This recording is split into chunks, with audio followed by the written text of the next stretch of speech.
reflection and review. Yes. Move that device out the way. As I continue to struggle with certain things, as opposed to being able to negotiate and navigate the social complexity of life.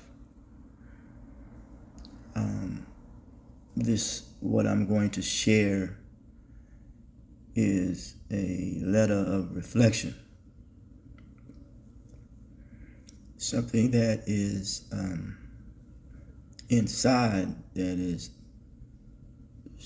troubling and is manifesting itself on the outside based upon where I am in my life, because your knowledge base reflects who you are. There are people whom I had interact with personal experiences and association with individuals who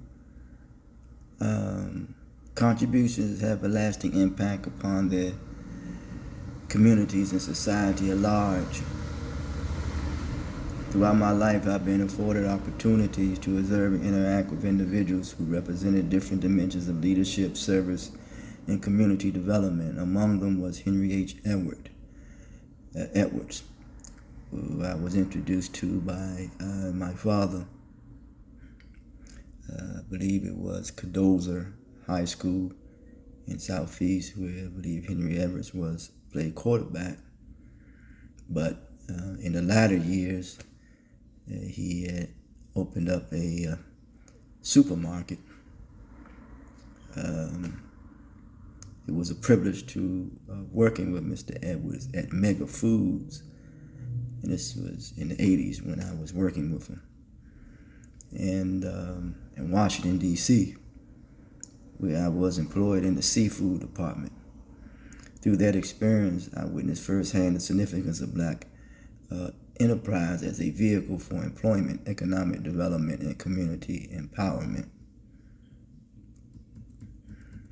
I had also an opportunity to know Reverend James Bevel, one of the principal strategists of the American Civil Rights Movement. He taught me personally there's 4 things that we face every day: problems, questions, issues, and needs. And that's just about the basis of how I, go about sharing information. Bevel's work reflected a commitment to social transformation through civic engagement, nonviolent action, and the pursuit of justice. His contributions remind us that meaningful social progress often requires courage, sacrifice, and a willingness to challenge existing conditions. Now, Henry Edwards was a real genuine guy. And I remember that the time that I spent there, then I was dealing with some court issues, some legal issues, and then I did some time, but he wrote a letter and said if when I get out that I could return back to work, which wasn't in a long period of time. But that's how committed he was to the empowerment of people in community. And as far as I already mentioned what James Bevel had taught me. But additionally, I knew Travis and Gwilyn and Brent, which were husband and wife. Travis Brent got beat up at the Mississippi courthouse during what is called the Civil Rights Movement. And Gwilyn and Brent, they named the building after her in Atlanta, Maryland. Very peaceful, man, and beautiful spirit, man, of a sister. And very good brother, Travis Brent. I remember one time I invited Brent to the church, Travis, and he was sitting in the front seat, and then his pistol fell out of his pocket. Maybe he could have had some historical residuals of what was going on down the South. Yes. But this took Noah. He came up to, well, PG County. I'm not saying that's not the South, but came up to PG County, and real good dude. Well, Miss Brink dedicated her life to public service, community advocacy, and political leadership. Her legacy continues to be recognized through the naming of a public facility in honor of her in PG County. Her life's work serves as a reminder that leadership is not merely a position, but a responsibility to improve the life of others. As I often say, that knowledge is designed to do 5 or 6 things to improve upon your life, to improve upon the life of others, to improve upon the environment, and to give you joy, and possibly could give you some pain. But yeah. Oh, I forgot one is the first one. Knowledge is designed to give you structure. Yes, because what I realized that people may be avoiding structure, but I believe this universe is structured.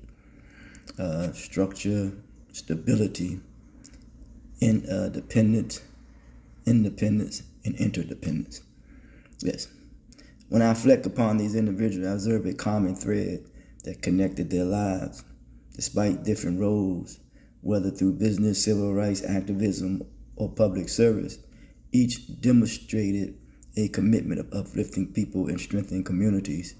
Their efforts reflected the understanding the individual success achieves its highest purpose when it contributes to the well-being of others. These experiences have reinforced my belief in social progress depends upon the development of institutions, relationships, and opportunities that affirm human dignity and self-worth. They have also influenced my own work through Common Humanity Mission, Inc., where the goal is to promote the inherent value of self-worth and encouraging healing, growth, and community development. As time passes, it becomes increasingly important to preserve these stories and experiences.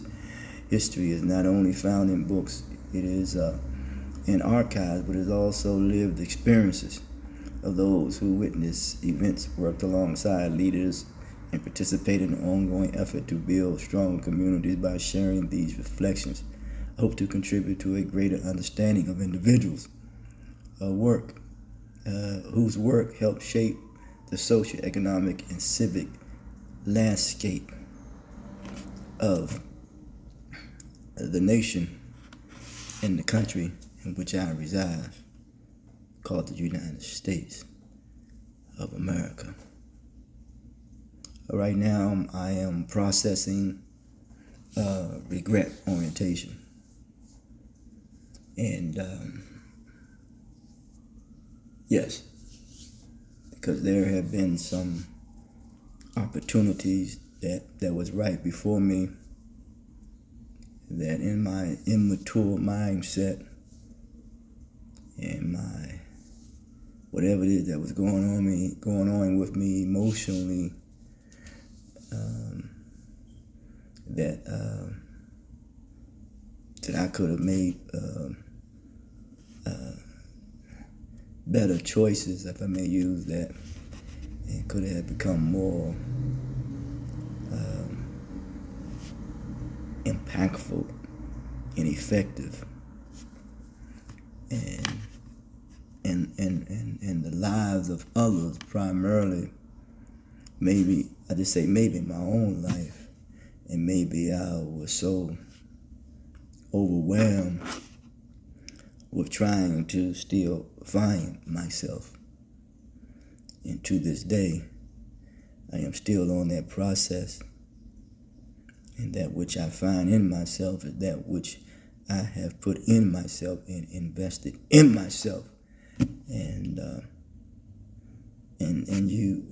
you can see the evidence of the outcome. Until next time, remember, what you focus on more than likely will determine your outcome.